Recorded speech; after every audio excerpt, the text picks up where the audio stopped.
어떤 상황에서도 하나님께서 돌보시고 지켜주심을 믿는 것이 그리스도인의 태도인 줄로 믿습니다. 오늘 본문은 문제를 만난 이스라엘 민족이 홍해를 육지같이 건넌 사건이 기록되어 있습니다. 야, 보세요. 그들이 홍해를 가로질러 육지같이 건널 줄을 누가 알았겠습니까? 이것은 사람의 능력으로는 불가능한 일입니다. 그래서 홍해 기적 사건이라고 말하지요. 기적을 믿지 못하는 사람들은 홍해를 마른 땅같이 건넌 사건을 꾸며낸 신화라고 주장합니다. 예컨대 홍해는 바다를 가리키는 것이 아니라 당시 갈대숲을 가르친다고 말해요. 그래서 이스라엘 민족이 움직이는 갈대 사이를 통과한 것이 마치 출렁이는 바다를 건넌 것처럼 보였을 뿐이다, 이렇게 말을 하죠. 그러나 그들은 성경의 기록에는 안중에도 없고 자기들 생각만 내세웁니다. 오늘 본문에는 갈대가 아니라 바다를 건넜다고 분명히 말씀하고 있습니다. 자, 오늘 출애굽기 14장 홍해 기적사건을 묘사하는 본문 중에서 가장 많이 반복해서 나오는 말씀이 무엇인 줄 알아요? 바다 가운데 육지같이 건넜더라. 그 표현이 16절에 또 22절에 그리고 29절에 이렇게 펼쳐지고 있습니다. 한마디로 결코 부인할 수 없는 기적 사건을 강조한 표현이 아니겠습니까? 또 한 가지 터무니없는 주장은 이스라엘 민족이 바다를 건넌 것은 맞지만 바다가 갈라져서 길을 내준 것이 아니라 수심이 1m쯤 되는 가장 낮은 곳을 택해서 건너갔다고 보는 것입니다. 이와 같이 홍해 기적 사건은 고고학적으로도 증명된 사건인 것입니다. 자, 거두절미하고 우리가 홍해를 건넌 사건을 기적이라고 부르는 가장 근본적인 이유는 성경에서 그렇게 말씀하고 있기 때문에 그렇습니다. 기적이라고 어디에 나옵니까? 자, 오늘 마지막 절 한번 다 같이 읽어보실까요? 31절입니다. 시작. 이스라엘이 여호와께서 애굽 사람들에게 행하신 그 큰 능력을 보았으므로 백성이 여호와를 경외하며 여호와와 그의 종 모세를 믿었더라. 그들은 보았어요. 무엇을? 하나님께서 자기들을 구원해 내신 것을. 그리고 뒤따라오던 애굽 사람들의 시체가 바닷가에 즐비한 것을 보았습니다. 그들은 하나님께서 애굽 사람들에게 베푸신 큰 능력을 보았다, 이렇게 기록하고 있는데, 여러분들 성경을 보시면은 능력에다가 1번이라고 각주가 붙여져 있어요. 그리고 큰 손이라고도 번역을 할 수 있다. 히브리 언어에는 원래 큰 손을 보았다, 이렇게 기록하고 있는데요, 이것은 사람의 한계를 뛰어넘는 하나님의 강력한 역사를 가르치는 말 아니겠어요? 홍해 사건으로 인해서 이스라엘 백성은 여호와 하나님을 경외하였고 여호와와 그 종 모세를 더욱 믿게 되었더라, 이렇게 이제 기록이 마치고 있는데요, 하나님의 기적이 아니었으면 그런 결과는 없었을 거예요. 오늘도 기적은 일어나는 줄로 믿습니다. 왜요? 하나님이 살아계시기 때문에 그래요. 하나님의 그 큰 손으로 그의 백성들을 위해 얼마든지 기적을 일으키십니다. 그런데 여러분, 기적을 경험하려면 반드시 알아야 될 사실이 있어요. 기적은 우연히 갑작스럽게 일어나는 것이 아니라는 것입니다. 기적도 믿음이 있어야 일어나는 거예요. 믿음의 사람들에게 있어서 기적은 그래서 특별한 일이 아니라 상식인 것입니다. 기적이 상식이 되는 교회, 그리고 기적을 날마다 경험하는 성도들, 야, 그 공동체는 얼마나 기쁘고 행복할까요? 나는 우리 대전중보교회가 기적이 상식이 되는 그런 교회가 될 수 있기를 주님의 이름으로 축원합니다. 이스라엘 민족은 이 놀라운 하나님의 큰 손, 기적을 경험하기까지 몇 단계를 거쳐야만 했습니다. 여러분의 믿음은 지금 어느 단계에 와 있는지 오늘 말씀을 통해서 자신의 영적 수준을 점검해 보시기 바랍니다. 첫째 단계는 문제를 보고 두려워하는 단계예요. 바로왕의 군대가 병거를 이끌고 이스라엘을 쫓아왔을 때 이스라엘 자손들은 눈을 들어서 애굽 사람들이 자기 뒤에 바짝 가까이 온 것을 보았습니다. 그 결과 그들은 두려움에 사로잡혀서 하나님을 원망합니다. 모세에게 불평을 쏟아놓습니다. 우리 한번 그 대목을 직접 읽어보실까요? 우리가 읽진 않았습니다만은 10절, 11절을 함께 좀 보십시다. 자, 시작. 바로가 가까이 올 때에 이스라엘 자손이 눈을 들어 본즉 애굽 사람들이 자기들 뒤에 이른지라 이스라엘 자손이 심히 두려워하여 여호와께 부르짖고 그들이 또 모세에게 이르되 애굽에 매장지가 없어서 당신이 우리를 이끌어내어 이 광야에서 죽게 하느냐? 어찌하여 당신이 우리를 애굽에서 이끌어내어 우리에게 이같이 하느냐? 여러분, 이 중간에 심히 두려워하여 여호와께 부르짖었다 하는 말씀 눈여겨보세요. 이 부르짖음을 기도라고 언뜻 생각하면은 그 다음 내용이 이해가 안 돼요. 막 불평하고 원망하거든요. 기도하는 사람이 그렇게 살 수는 없는 거예요. 그러니까 많은 성경 주석가들은 여호와께 부르짖었다는 것은 믿음에 근거한 기도가 아니라 두려움에 사로잡혀서 자연 발생적으로 내뱉는 탄식이라 그랬어요. 하나님을 향한 원망 섞인 절규라 그럴까요? 그것을 어떻게 알 수 있어요? 곧 이어서 모세에 대해서 신랄하게 비난하면서 광야까지 이끌고 온 거, 구원받아가지고 출애굽할 때는 좋아서 난리법석인 사람들이 조금만 이렇게 어려우니까 불평을 쏟아붓고 합니다. 여러분, 이렇게 두려움은 그동안 자기가 받은 은혜를 다 잊어버리게 해요. 축복도 다 그냥 쏟아버리고 맙니다. 그리고는 원망하고 불평하고 남을 탓하고. 이 두려움의 친구들은 원망과 불평이에요. 혹시 여러분들 생활 가운데 입만 열면 습관처럼 툭툭 비난하는 말, 원망하는 말, 불평하는 습관을 가지고 있습니까? 사실 그런 사람들은 속내를 가만히 들여다보다 보면은 두려움이 있어서 그래요. 두려움이. 그래서 어찌든지 이 두려움 때문에 힘드니까 남에게 책임을 전가하느라고 원망하고 불평하는 겁니다. 그러나 여러분, 우리는 이런 모습들이 구원받은 그리스도인의 모습일 수는 없는 것이에요. 속히 이 문제를 만났어도 두려워하는 단계를 떨쳐버려야 합니다. 두 번째 단계로 넘어오면은 하나님을 온전히 신뢰하는 단계가 나와요. 모세는 이스라엘 백성들에게 두려움에서 믿음의 단계로 올라서는 방법에 대해서 말씀하고 있는데 그것이 바로 13절, 14절 말씀입니다. 자, 우리 한번 다 같이 읽어보실까요? 자, 시작.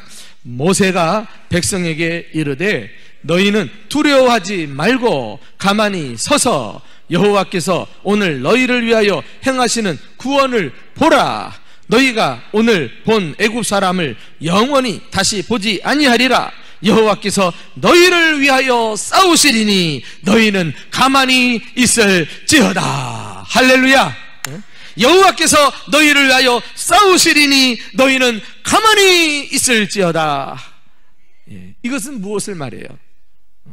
하나님께 전폭적으로 이 문제를 맡기고 하나님을 절대 의존, 절대 신뢰하라는 것 아니겠어요?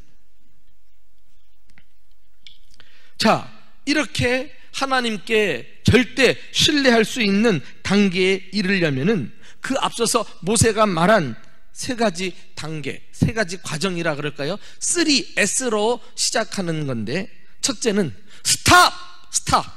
멈춰라! 무엇을 멈춥니까? 너희는 두려워하지 말고 그랬어요. 믿음과 두려움은 공존할 수 없다 그랬잖아요. 왜요? 두려움은 사실은 알고 보면 불신 때문에 생기는 영적인 질병이기 때문에 그렇습니다. 그러므로 우리가 기적을 경험하려면 반드시 내 마음속에서 두려움을 몰아내야 돼요. 자주자주 두려움의 영에 사로잡히는 나의 못된 태도를 떨쳐버려야 한다니까요. 어떻게 그렇게 해요? 이스라엘 백성들을 보니까 하나님의 말씀을 들었어요. 이스라엘은 여호와께서 너희를 위하여 싸우시리니 너희는 가만히 있으라.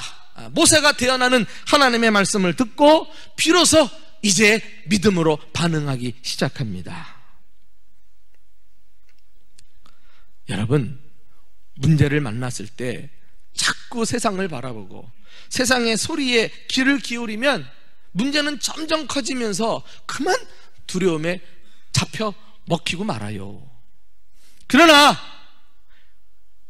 큰 손을 가지신 그 하나님을 바라보고 하나님의 말씀에 귀를 기울이기 시작하면 믿음이 생기면서 두려움은 힘을 잃게 될 줄로 믿습니다. 믿음은 들음에서 나며 들음은 그리스도의 말씀으로 말미암느니라. 오늘 이 말씀을 듣는 여러분들 가운데 혹 두려움의 영에 사로잡혀서 순간순간 믿음이 흔들리고 낙심, 절망, 좌절하는 사람들이 있다면 오늘 이 두려움의 모든 질병에서 노임받고 참 믿음의 사람으로 거듭나는 축복을 누리시기를 예수님의 이름으로 축원합니다. 두 번째는 스탠드, 서라. 여기 보니까 두려워하지 말고 가만히 서서 그랬어요. 자리를 지키고 우왕좌왕하지 말고 꿋꿋이 서 있으라는 거 아니에요? 조용히 말이에요. 이 말은 조급해하면서 무엇인가 하려고 서두르지 말라는 거예요. 인내하면서 기다리라는 거예요.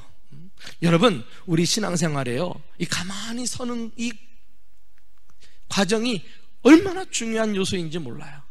우리가 인내하고 기다리지 못함으로써 내 마음대로 하나님의 뜻과 상관없이 이 방법 저 방법 봉헌해가지고 일을 풀려고 하다가 더 형편없이 어려워지는 일들을 허다하게 경험하지 않습니까? 가만히 서서 기다리고 인내하면 주님께서 우리를 위해 싸워주시고 주님이 그 큰 손으로 역사하실 텐데 말이에요. 우리가 너무 조급한 거예요. 우리가 너무 서두르는 거예요.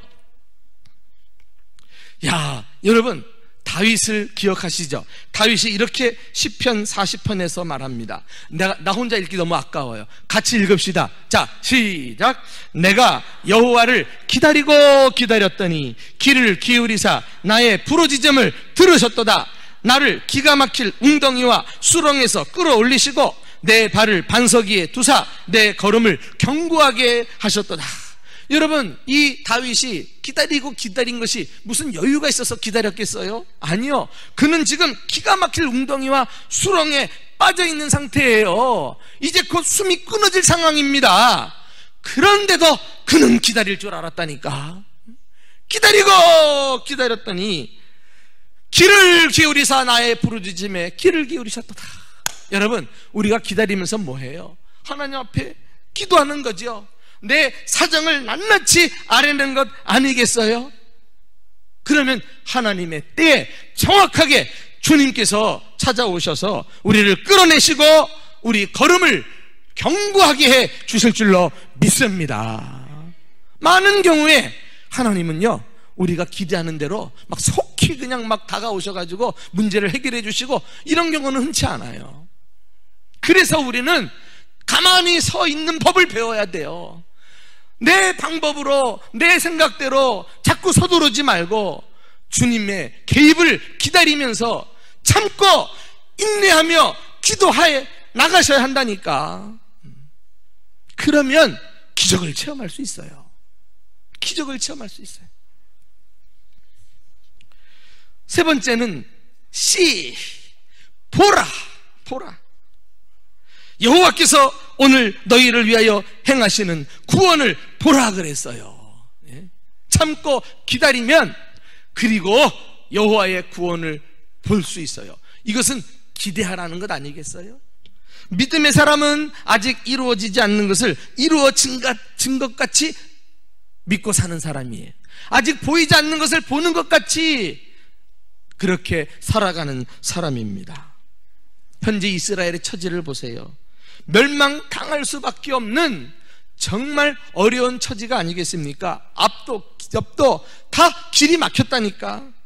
그런 가운데서도 하나님의 구원하심을 기대하라는 거예요. 이것이 믿음인 것입니다. 자, 두려움을 그치고 잠잠히 인내하면서 기다리고 있던 이스라엘에게 하나님은 구원의 방법을 말씀하십니다. 그게 무엇이죠? 16절이에요. 16절. 자, 우리 다 같이 하나님의 방법이 무엇이었는지 우리 다 같이 읽어봅시다. 시작. 지팡이를 들고 손을 바다 위로 내밀어 그것이 갈라지게 하라. 이스라엘 자손이 바다 가운데서 마른 땅으로 행하리라. 바다 가운데서도 마른 땅으로 행하리라. 이 얼마나 놀라운 말씀입니까? 어느 누가 이런 방법을 고안해낼 수 있단 말입니까? 사람은 불가능하지만 하나님은 하시는 줄로 믿습니다. 그러므로 아무리 절망적인 상황에 들이닥쳐도 절대 낙심하지 말고 하나님의 구원을 기대하세요. 바라보세요. 바닷속에도 길이 있다니까, 여러분. 길, 그러니까 정말 떠오르는 말씀이 하나 있어요. 여러분들에게 이 말씀을 드리고 싶어요. 유명한 말씀이죠. 다 같이 한번 읽어봅시다. 고린도전서 10장 13절 시작. 사람이 감당할 시험 밖에는 너희가 당한 것이 없나니 오직 하나님은 미쁘사 너희가 감당하지 못할 시험 당함을 허락하지 아니하시고 시험 당할 즈음에 또한 피할 길을 내사 너희로 능히 감당하게 하시느니라. 할렐루야. 하나님은 우리를 위해서 은밀히 숨겨놓으신 구원의 길, 축복의 길이 얼마든지 많이 있다는 거예요. 수천 수만 가지 피할 길을 예비해 놓으시고 적절하게 우리가 기다리고 있으면 주님께서 그 길을 활짝 열어주실 줄로 믿습니다. 놀라운 은혜예요. 놀라운 은혜. 우리는 바로 그 피할 길을 내시는 하나님을 절대 의존, 절대 신뢰하면서 살아야 하는 것입니다. 자, 이제 믿음의 단계까지 올라와서 하나님을 온전히 신뢰하게 되었으니 곧 기적이 일어나지 않을까요? 그렇지 않아요. 마지막 중요한 단계가 남아 있습니다. 안타깝게도 많은 그리스도인들이 여기서 멈추어 버려요. 기적을 경험하려면 한 단계가 더 필요한데, 세 번째로 믿음을 행동으로 옮기는 단계예요. 자, 이스라엘 백성들이 믿음을 행동으로 옮겼던 모습을 말씀을 통해 직접 읽어봅시다. 21절 22절이에요 시작. 모세가 바다 위로 손을 내밀매 여호와께서 큰 동풍이 밤새도록 바닷물을 물러가게 하시니 물이 갈라져 바다가 마른 땅이 된지라. 이스라엘 자손이 바다 가운데를 육지로 걸어가고 물은 그들의 좌우의 벽이 되었더라. 할렐루야. 과연 하나님이 말씀하신 대로 이스라엘을 위해 그 앞에 구원의 길을 활짝 펼쳐 놓으셨습니다. 그러나 이스라엘이 이 놀라운 광경을 보고서 직접 바닷속으로 걸어 들어가지 않았다면, 들어가기를 주저했다면 하나님의 기적은 결코 그들의 것이 되지 못했을 거예요. 그렇습니다. 홍해의 기적을 체험하려면 바닷속으로 들어가셔야 돼요. 얼마나 많은 그리스도인들이 말로는 믿는다고 해놓고 정작 행동으로는 옮기지 못하는지. 그러니 마지막 순간에 가서 기적이 일어나지 않는 거예요. 능력이 나타나지 않는 거예요. 간증거리가 없는 거예요. 그 참 몸만 담그면, 뛰어들기만 하면, 행동으로 드러내기만 하면 되는데 그게 그렇게 안 되네요.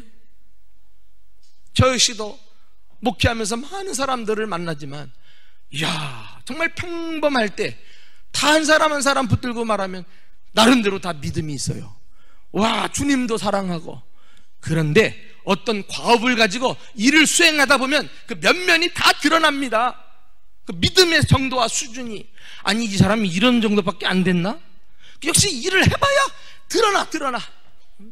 우리 일도 안 하고 그냥 말만 해가지고 다 믿음 있는 것처럼, 교회 사랑하는 것처럼 이렇게 우리가 믿음을 가지고 살 수는 없는 거예요. 아무 일도 안 일어날 건데 뭐. 진짜 우리 고민해야 돼요. 우리 다 믿음 가지고 있다고 할 거 아니겠어요? 그러면 정말 하나님이 그 믿음을 행동으로 요구하실 때 거침없이 뛰어드는 저와 여러분 되시기를 예수님의 이름으로 축원합니다. 바닷길이 열렸습니다. 양옆에는 물이 벽을 형성했습니다. 그것으로 들어가라고 말씀하십니다. 그러면 기적을 체험할 수 있다는 거예요. 과연 여러분들이라면 얼씨구나 하고 쉽게 뛰어들 수 있을 것 같아요? 그 길로 들어가는 것이 쉽겠느냐 말이에요. 이 참 만만하게 볼 것이 아닌 것입니다. 하나님께 대한 절대적인 믿음이 없이는 물벽 사이로 난 길을 통과할 수 없는 일이에요. 그래서 히브리서 11장은 이스라엘이 바닷길로 걸어 들어간 것을 믿음의 행위로 보고 당당하게 히브리서 11장에 올려놓았어요. 얼마나 하나님의 평가가 후합니까? 그 조금 전까지만 해도 원망, 불평, 두려움에 사로잡혀 있던 그들이 모세를 통해 주신 하나님의 말씀을 딱 듣고 두려움을 멈추고 가만히 서서 기다리고 하나님의 구원을 기다리면서 기대했더니 이야, 그 앞에 길이 열리고 믿음으로 뛰어들어간 이 한 가지 잘한 것 가지고서 믿음의 사람들이라고 칭찬하지 않습니까? 놀라운 은혜입니다. 여러분, 오늘 말씀 보면 행동하는 믿음에 대해서 하나님이 모세에게도 직접 요구하시는 장면이 나와요. 바로 14장 15절 출애굽기 말씀인데요, 한번 하나님께서 뭐라고 말씀하시는가 좀 보세요. 자, 시작. 여호와께서 모세에게 이르시되 너는 어찌하여 내게 부르짖느냐? 이스라엘 자손에게 명령하여 앞으로 나아가게 하고 그랬어요. 모세가 문제를 가지고 하나님 앞에 부르짖습니다. 근데 하나님은 이제 그만 기도하고 바다로 나아가라고 말해요. 바다가 열려서 나가는 것이 아니라 믿음으로 나가면 열리는 줄로 믿습니다. 이게 믿음의 순서라니까. 우리가 알고 믿는 게 아니야. 믿고 나아가면 주님께서 길을 열어주시고 몰랐던 것도 깨닫게 해주시고 기적을 베풀어 주시는 은혜가 우리에게 예비되어 있는 것입니다. 여러분, 기도하는 거 큰 믿음이죠. 그러나 중요한 것은 기도하면서 움직여야 돼. 기도하면서 하나님의 그 구원의 손길을 기대한다면 또 주의 말씀을 따라 순종하며 나아가고 나아갈 때 주님께서 우리에게 놀라운 역사를 일으켜 주실 줄로 믿습니다. 저는 마지막 설교를 닫으면서 한 가지 놓치고 싶지 않은 메시지를 여러분에게 드리고 싶어요. 기적 중에 가장 큰 기적은 무엇일까요? 바로 다름 아닌 예수님이 우리를 구원하신 사건인 줄로 믿습니다. 이제 말씀을 정리할까요? 여러분은 믿음의 사람입니까? 그러면 두려움을 멈추고요, 하나님을 온전히 신뢰하는 단계로 빨리 들어오세요. 가만히 그분을 기다리면서 주님이 주실 기적을 기대하고 믿음으로 행동에 옮기십시오. 그러면 저와 여러분도 기적을 경험하는 축복된 삶을 살게 될 것입니다. 우리 남은 여생 하나님께서 우리 앞에 놀라운 기적들을 날마다 일으켜 주시기를 예수님의 이름으로 축원합니다.